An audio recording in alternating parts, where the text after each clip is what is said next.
ರೈತರ ಪರಿಸ್ಥಿತಿ ಹೆಂಗಿದೆಯಪ್ಪ ಇವತ್ತು ಎಸ್ ಸಿ ಎಸ್ ಟಿಗಳದ್ದು ಅಂದರೆ ಇವತ್ತಿಗೂ ಅದೇ ಗುಡಿಸಲಲ್ಲಿ ಇರ್ತಕ್ಕಂಥವ್ರು ಗುಡಿಸಲಲ್ಲೇ ಇದ್ದಾರೆ, ಉಳ್ಳವರಾಗಿದ್ದಾರೆ.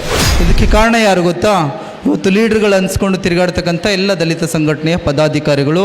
ಇವತ್ತು ಸರ್ಕಾರದ ಸೌಲಭ್ಯಗಳನ್ನು ನಿಜವಾಗ್ಲೂ ಇವತ್ತು ಸಮಾಜದ ಕಡೆಯ ವ್ಯಕ್ತಿಗೆ ಮುಟ್ಟಿಸ್ಬೇಕಾದಂಥ ಕೆಲಸ ಪ್ರತಿಯೊಬ್ಬ ಸಂಘಟನೆಯ ನಾಯಕನ ಜವಾಬ್ದಾರಿ. ಆದರೆ ಇದರಲ್ಲಿ ಭಾಳ ಮುಖ್ಯವಾಗಿ ಏನು ಪ್ರಾಬ್ಲಮ್ ಆಗಿದೆ ಅಂದರೆ ಇವತ್ತು ಅನೇಕ ಲೀಡರ್ಗಳಿಗೆ, ಇವತ್ತು ಅನೇಕ ಸಂಘಟನೆಯ ಮುಖಂಡರುಗಳಿಗೆ ಇವತ್ತು ಸರ್ಕಾರದ ಸೌಲಭ್ಯಗಳ ಬಗ್ಗೆ ಅವ್ರಿಗೇ ಮಾಹಿತಿ ಇಲ್ಲ.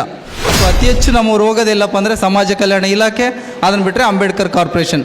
ಇವೆರಡೇ ಕಡೆ ನಮ್ಮ ಲೀಡರ್ಗಳ ಕಾರ್ಗಳಾಗಲಿ, ಬೈಕ್ಗಳಾಗಲಿ ಅಥವಾ ಅವ್ರು ಹೋಗ್ತಕ್ಕಂಥದ್ದಾಗಲಿ ಇವೆರಡೇ ಜಾಗದಲ್ಲಿ ಅವ್ರು ಹೋಗೋದು. 18,792 ಕೋಟಿ ಎಸ್ ಸಿ ಬಜೆಟ್ ಇದು. 35 ಇಲಾಖೆಗಳಿಗೆ ಸರ್ಕಾರದಿಂದ ಬಿಡುಗಡೆಯಾದಂಥ ಅನುದಾನದ ವಿವರ. ಇನ್ನು ಎಸ್ ಟಿ ಬಜೆಟ್ ಎಷ್ಟಪ್ಪ ಅಂದರೆ 7,691.55 ಕೋಟಿ ಹಣ ಎಸ್ ಟಿ ಇಲಾಖೆ, ವಿವಿಧ ಇಲಾಖೆಗಳಿಗೆ ಸರ್ಕಾರದಿಂದ ಬಿಡುಗಡೆಯಾದಂಥ ಅನುದಾನ. ಎಲ್ಲಿವರೆಗೂ ಪ್ರಶ್ನೆ ಮಾಡ್ತಕ್ಕಂಥ ತಾಕತ್ತು ನಾವು ಬೆಳೆಸ್ಕೊಳ್ಳಲು ಅಲ್ಲಿವರೆಗೂ ಸರ್ಕಾರದ ಯೋಜನೆಗಳು ಸಮರ್ಪಕವಾಗಿ ನಮ್ಮ ಸಮುದಾಯಕ್ಕಾಗಲಿ ನಮಗಾಗಲಿ ಮುಟ್ಲಿಕ್ಕೆ ಸಾಧ್ಯನೇ ಇಲ್ಲ. ವಾರ್ತಾ ಇಲಾಖೆಯಲ್ಲಿ ಇವತ್ತು ಅನೇಕ ಪತ್ರಕರ್ತರು, ಪಾಪ ನಮ್ಮ ಸಮುದಾಯದ ಎಸ್ ಸಿ ಎಸ್ ಟಿ ಸಮುದಾಯದ ಪತ್ರಕರ್ತರು, ಮಾಧ್ಯಮ ವರ್ಗದವರು ಇದ್ದಾರೆ, ಅವ್ರಿಗೆ ಇವತ್ತು ಲ್ಯಾಪ್ಟಾಪ್ಗಳನ್ನ ಕೊಡಬೇಕು ಅಂತಕ್ಕಂಥದ್ದು ಪ್ರತಿ ವರ್ಷ ವಾರ್ತಾ ಇಲಾಖೆಗೆ ದುಡ್ಡನ್ನು ಇಡ್ತಾ ಇದೆ. ಎಷ್ಟು ಗೊತ್ತಾ? ಎಸ್ ಸಿಗಳಿಗೆ 3 ಕೋಟಿ ವಾರ್ತಾ ಇಲಾಖೆಗೆ, ಎಸ್ ಸಿಗೆ 3 ಕೋಟಿ, ಎಸ್ ಟಿಗೆ 60 ಲಕ್ಷ.